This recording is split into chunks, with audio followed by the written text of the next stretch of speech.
What's going on, everybody? It is Elegant Eddie. This is the E and Double D's Sports Fanatics podcast. I felt I had to get on here quick after a busy morning of, unfortunately, hacking up again, not being cleared for work. But we took care of that. I found a primary care physician. Not only did I get over-the-counter nasal spray, I also got ADHD and anxiety meds. Well, a co-med, not narcotic. I talked to a little boy earlier. He was telling me about his Game Boy, and I was trading stories with him when I was his age, back in my day. I made phone calls today. I've been firing off all cylinders. Even when I have to call in, I utilize my tools. It's like that Nas song. Y'all ever hear that? You know it. Shoot 'em up, just shoot 'em up. What? Kill, kill, kill. Murder, murder, murder. And that's just like every obstacle right now. Just kill, kill, kill. Murder, murder, murder. Michael, he knows all about murder. Michael, he will stab your sister's titties and smile under his mask. Very disgusting. Sorry, Mom. Anyway, so the next question I'm sure you guys have is, well, where the hell is Veer? Veer has actually made his way to Raw. And they're actually booking him very solid.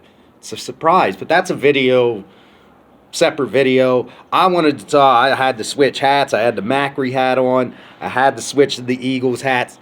The Philadelphia Eagles, Howie Roseman has just flew the Coupe again. He has brought in one James Bradberry, one ex-Pro Bowl James Bradberry from the heated rival New York Giants. Yeah, you sacks. How's that feel? Just kidding. Alyssa was a Giants fan, so I don't hate him too much. But it's always funny stealing their players. And then it's always fun. It's always fun stealing your rivals' players, except when they suck for us. DeMarco Murray, I'm looking at you, you asshole, you bald son of a bitch. Get better. Whatever you're doing in life now, I hope it is better for you than your Eagles career, because you were terrible. Disgusting. Anyway, so the Eagles had a void in the secondary. And now, while I personally like Josh Jobe, I don't think he's a day one starter. I think he needs time to develop, mature, and study the playbook. Speaking of study, before we get too far into this, please don't forget to give your boy a like and a subscribe. It spreads awareness of this page. It gets football fans, Eagles fans, Giants fans. We don't want no Cowgirls fans in here, but it brings them too.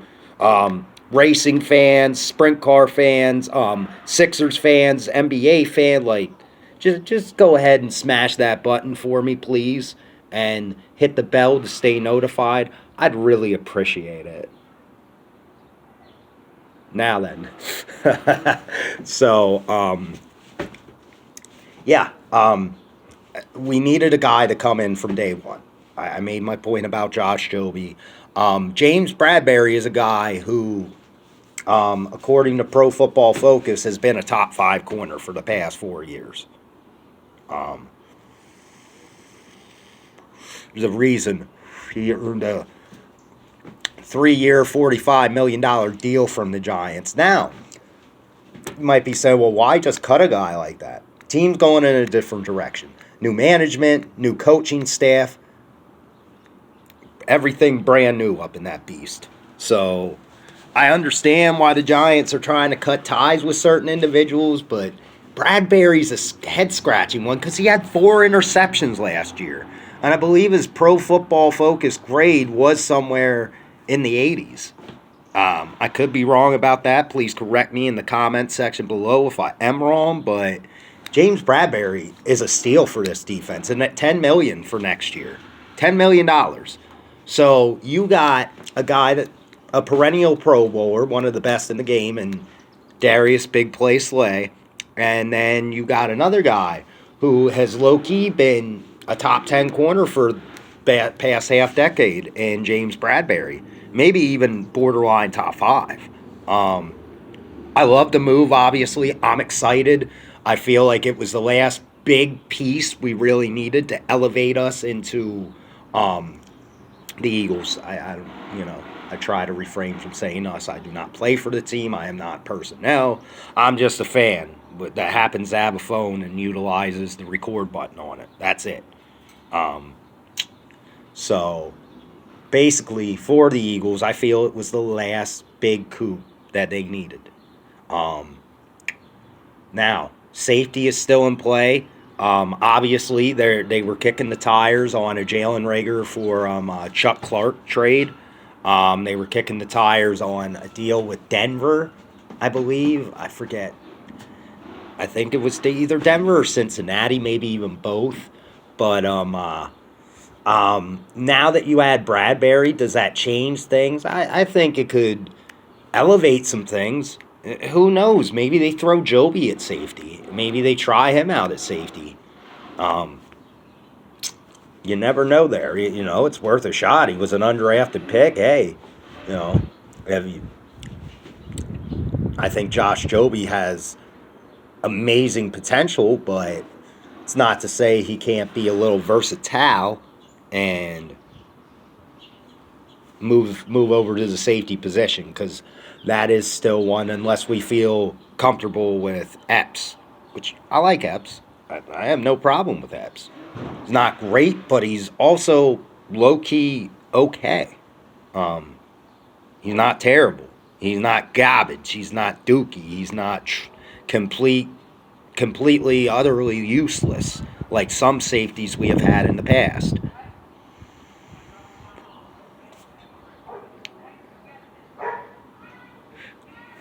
Anyway, we'll move on from that. So, I'm excited about this move because you've already bulked up the defensive line and going out and getting Jordan Davis and going out and getting Hassan Riddick. Now, where Riddick lines up, I don't know. I feel like he's best suited as on the edge because it's where he's done his damage the past 2 years. So I don't know if they'll use him as an outside linebacker, drop him in the coverage some, or if he's strictly going to be there to rush the passer. The money Howie paid him, that's pass rusher money. That's pass rusher money. So you would hope. I know the Eagles are going to run a hybrid 3-4 next year, so I'm thinking he comes off the edge, and you got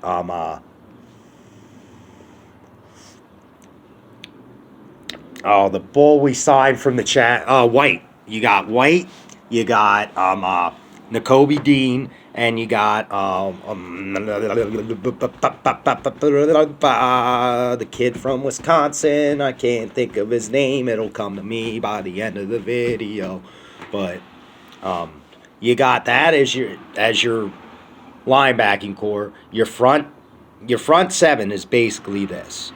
Okay, if it is a 3-4, it's basically now I can't think of his name either. Oh my God. Sweat. It's Josh Sweat. It's a rotation. How scary is this? Of Jordan Davis, Fletcher Cox, and Javon Hargrave at the D tackle. How scary is that in 3-4 sub packages? Holy shit. You got 3 D tackles that could start anywhere, and one that was a premier D tackle last year in Hargraves, and one who has endless potential in Jordan Davis, and the veteran leader in Fletcher Cox, of course. I don't care what people say. Oh, he's washed up. He's done. He's spent. No, he's not. You get double teamed at 34 years old and tell me how you do. I didn't think so.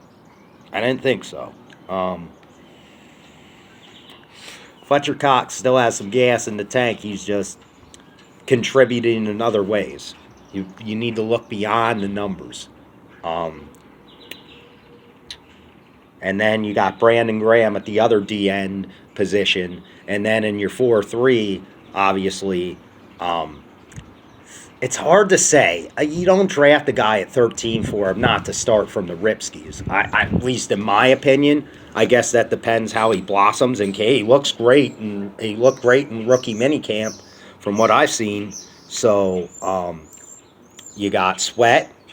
You got a combination again of, I believe it's Hargraves and Davis that start, and Cox comes out in on third down.